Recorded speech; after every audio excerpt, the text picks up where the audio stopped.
स्वागत है आप सभी विद्यार्थियों का एक बार फिर से दृष्टि पीसीएस के एमपीपीएससी करंट अपडेट प्रोग्राम में।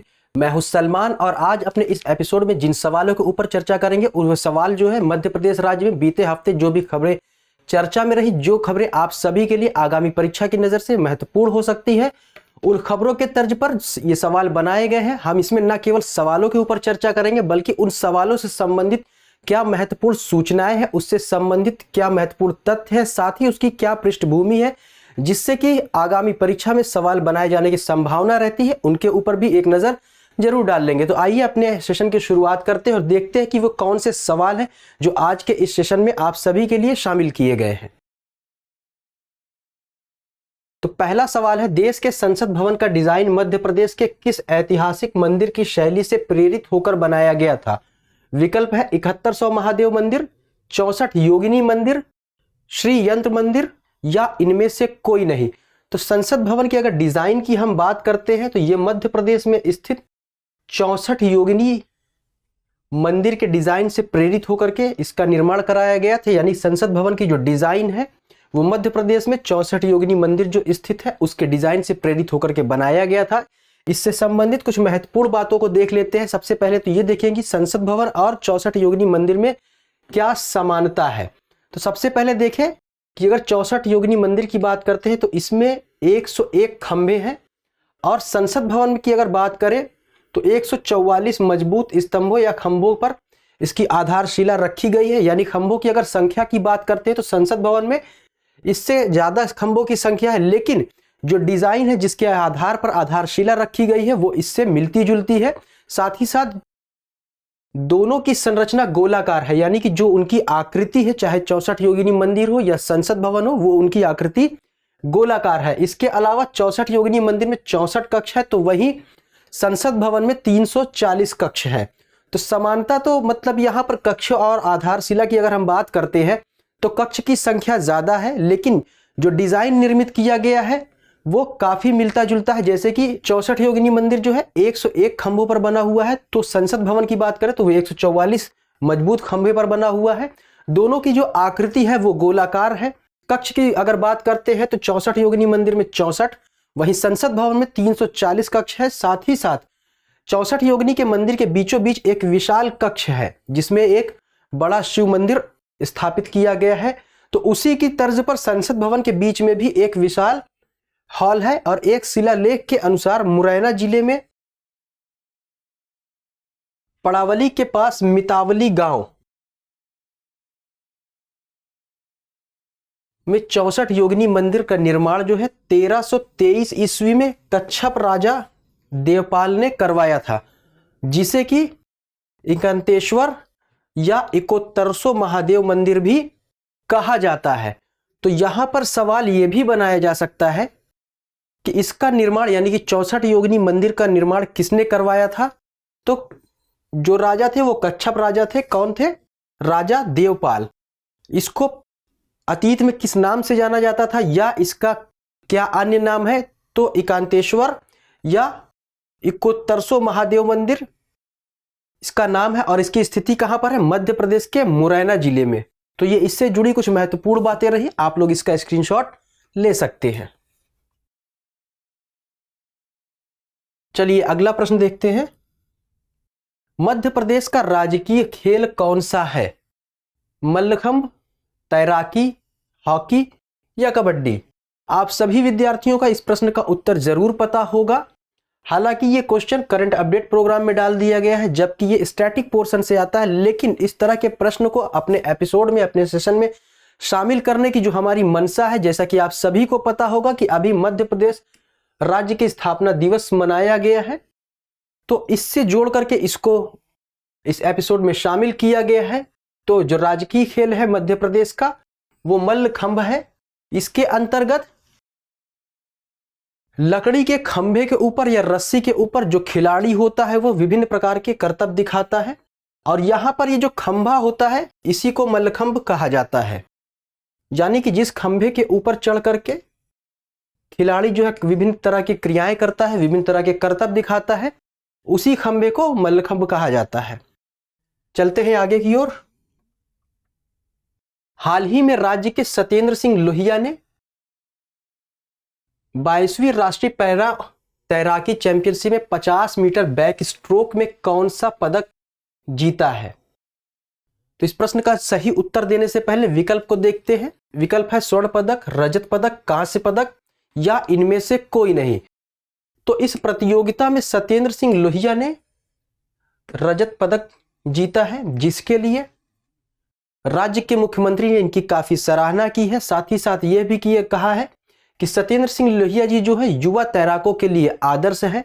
अभी हाल ही में गुवाहाटी में 3 दिवसीय 22वीं राष्ट्रीय पैरा तैराकी चैंपियनशिप का आयोजन किया गया था और इसके अंतर्गत 50 मीटर ब्रेक स्ट्रोक में इन्होंने रजत पदक प्राप्त किया है। चलिए अगले सवाल को देखते हैं। राज्य में कौन सा जिला सुंदरजा आम के लिए प्रसिद्ध है? विकल्प है जबलपुर, रायसेन, रीवा या सीधी। तो सुंदरजा आम की अगर बात करें तो ये रीवा में उत्पादित होता है। हालांकि ये और जगहों पे भी होता है, लेकिन यहां पर अगर हम बात करें तो मुख्य रूप से यहां पर रीवा की बात हो रही है, क्योंकि यह रीवा से संबंधित है। और इसके लिए एक जिला एक उत्पाद के अंतर्गत इसको राष्ट्रीय स्तर पर पहचान दिलाने के लिए यथासंभव जो भी प्रयास किए जा सकते हैं, उसके लिए जो भी जरूरी कदम है उसको उठाने के निर्देश दिए हैं मुख्यमंत्री ने प्रदेश के, जिसकी वजह से दुनिया भर में इस मशहूर आम की ग्रेडिंग हो सके और साथ ही साथ इसमें युवाओं की जोड़ने की बात कही गई है, जिसकी वजह से अत्याधुनिक तरीके से इसकी ब्रांडिंग, पैकिंग, शॉर्टिंग एवं एक्सपोर्ट किया जा सके। तो इससे संबंधित ये कुछ महत्वपूर्ण बातें रही। यहां पर आप लोग देख सकते हैं कि रीवा जिले के गोविंदगढ़ से संबंधित है। अगर गोविंदगढ़ का नाम विकल्प में दिया हो तो यह विकल्प भी बिल्कुल सही हो जाएगा, जबकि जिला जो होगा रीवा होगा। अगला सवाल है, राज्य के किस जिले में खजराना गणेश मंदिर स्थित है? विकल्प है इंदौर, भोपाल, उज्जैन या हरदा।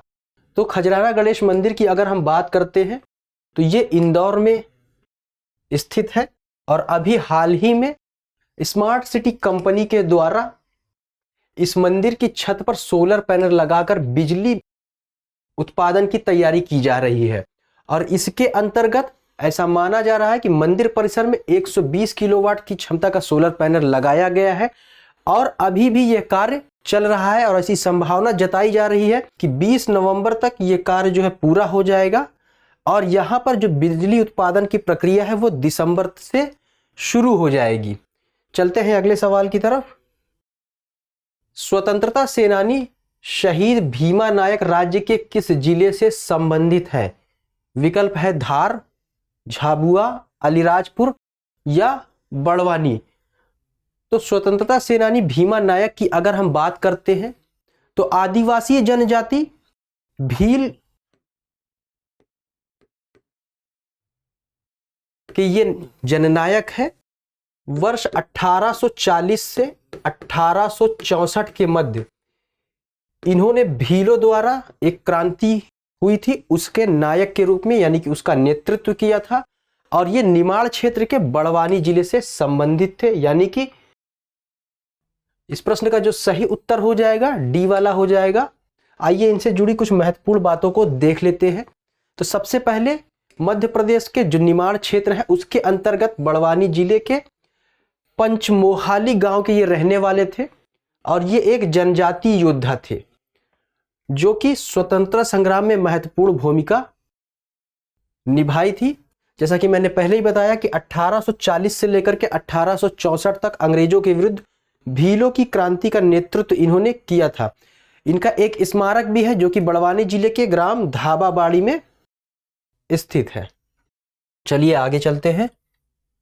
हाल ही में केंद्रीय कृषि एवं किसान कल्याण मंत्रालय द्वारा राज्य के किस जिले में कृषि मेला एवं प्रदर्शनी का आयोजन किया गया है? विकल्प है ग्वालियर, भिंड, मुरैना या कटनी। तो इसका जो सही उत्तर हो जाएगा सी वाला हो जाएगा, यानी कि कृषि मेला एवं प्रदर्शनी का जो आयोजन किया गया है वो मुरैना में किया गया है। आइए इससे जुड़ी हुई कुछ महत्वपूर्ण बातों को एक बार देख लेते हैं। तो केंद्रीय कृषि एवं किसान कल्याण मंत्रालय द्वारा मध्य प्रदेश शासन एवं जिला प्रशासन के सहयोग से मुरैना में 3 दिन कि वृहद कृषि मेले एवं प्रदर्शनी का शुभारंभ किया गया था। और इसका शुभारंभ जो किया था, यानी कि इसके उद्घाटन की बात करें तो प्रदेश के मुख्यमंत्री श्री शिवराज सिंह ने किया था। इसके अंतर्गत चंबल एवं ग्वालियर अंचल के हजारों किसानों की मौजूदगी में 103 अमृत सरोवरों का लोकार्पण, साथ ही साथ मुख्यमंत्री संजीवनी केंद्रों का शिलान्यास। इसके अलावा इस स्टेडियम में इंडोर एवं आउटडोर दोनों तरह के खेलों के लिए 10 करोड़ की लागत से विभिन्न कार्यों का भूमि पूजन भी किया गया है। साथ ही साथ यहां पर 539 करोड़ रुपए की चेटी खेड़ा परियोजना सहित सिंचाई एवं पेयजल की सौगातें भी प्रदेशवासियों को दी गई हैं। तो इससे संबंधित कुछ महत्वपूर्ण बातें रही, इसका आप लोग स्क्रीनशॉट चाहे तो ले सकते हैं। चलिए आगे चलते हैं। आगे चलने से पहले आप सभी विद्यार्थियों के लिए एक महत्वपूर्ण सूचना देनी है। तो सूचना यह है कि उत्तर प्रदेश लोक सेवा आयोग के द्वारा जो आगामी प्रीलिम्स की परीक्षा वर्ष 2023 में आयोजित की जाएगी, उसके लिए दृष्टि संस्थान की ओर से ऑनलाइन मोड में दृष्टि लर्निंग ऐप के द्वारा कोर्स प्रारंभ किया जा रहा है 14 नवंबर से। और इस कोर्स की जो फीस है 16,000 रुपए है। इससे संबंधित क्या विशेषताएं हैं, यानी कि इस कोर्स में क्या क्या मुख्य बातें होंगी, यहां पर दी हुई हैं, आप लोग इसको देख सकते हैं। इसमें प्रवेश लेने के लिए या इससे जुड़ी कोई भी अन्य बातों की जानकारी लेने के लिए आप लोग इस दिए गए नंबर पर संपर्क कर सकते हैं और अपनी जानकारी ले सकते हैं और इस कोर्स में प्रवेश लेकर के अपनी तैयारी शुरू कर सकते हैं। तो चलते हैं अगले सवाल की तरफ। हाल ही में मध्य प्रदेश के किस रेलवे स्टेशन को ईट राइट स्टेशन का प्रमाण पत्र मिला है? भोपाल, इंदौर, कटनी या जबलपुर? तो जैसा कि साथियों आप सभी को पता है, एफएसएसआई एक संस्था है जो कि फूड की क्वालिटी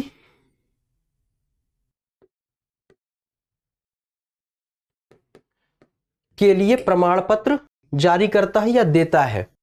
तो अभी हाल ही में जो भी रेलवे स्टेशन है उनके ऊपर एक सर्वे का काम किया जा रहा है एफएसएसआई के द्वारा, जो कि भोजन की गुणवत्ता से संबंधित होगा। यानी कि गुणवत्तापूर्ण खाने को प्रमाणित करने के लिए सर्वे करके रेटिंग प्रदान करने का कार्य भी एफएसएसआई के द्वारा किया जा रहा है। ये रेटिंग जो है 1 से 5 ग्रेड के आधार पर दिया जा रहा है और इसके लिए विभिन्न मानक रखे गए हैं और इन मानकों पर खरा उतरने पर स्टेशनों को ईट राइट स्टेशन का प्रमाण पत्र भी दिया जाता है।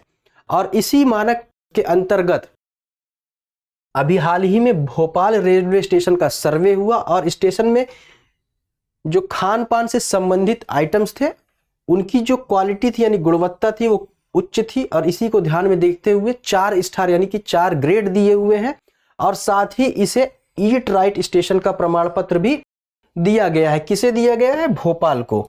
तो प्रश्न का सही उत्तर हो जाएगा ए वाला यानी कि भोपाल। चलते हैं आगे की तरफ।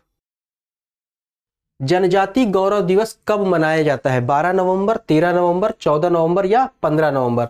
तो जनजाति गौरव दिवस की अगर बात करते हैं तो ये 15 नवंबर को मनाया जाता है। इससे संबंधित कुछ महत्वपूर्ण बातों को एक बार देख लेते हैं। तो 15 नवंबर को जनजाति गौरव दिवस सभी पंचायतों में, कहां की पंचायतें? मध्य प्रदेश की सभी पंचायतों में मनाया गया। इसके लिए राज्य स्तरीय कार्यक्रम जो है इस बार शहडोल में मनाने का निर्णय लिया गया था और इसके अंतर्गत माननीय राष्ट्रपति द्रौपदी मुर्मू ने भी इसमें हिस्सा लिया, जो कि शहडोल के लालपुर ग्राम में बिरसा मुंडा के जन्मदिवस पर जनजाति कार्यक्रम या जनजाति गौरव दिवस जो कि राज्य स्तरीय कार्यक्रम था मनाया गया, उसमें इन्होंने हिस्सा लिया है। और इन्हीं की उपस्थिति में मध्य प्रदेश में पंचायत उपबंध अनुसूचित क्षेत्रों तक विस्तार अधिनियम पेशा 1996 के प्रावधानों को भी लागू कर दिया गया है। तो यहां पर महत्वपूर्ण बात यह हो जाती है या इस तरह का सवाल बनाया जा सकता है कि जनजाति गौरव दिवस के अवसर पर मध्य प्रदेश में किस कानून के प्रावधानों को लागू किया गया? तो आपका जो उत्तर हो जाएगा पेशा हो जाएगा। चलिए अगला सवाल देखते हैं। रानी दुर्गावती संग्रहालय राज्य के किस जिले में स्थित है? भोपाल, रीवा, जबलपुर या पन्ना?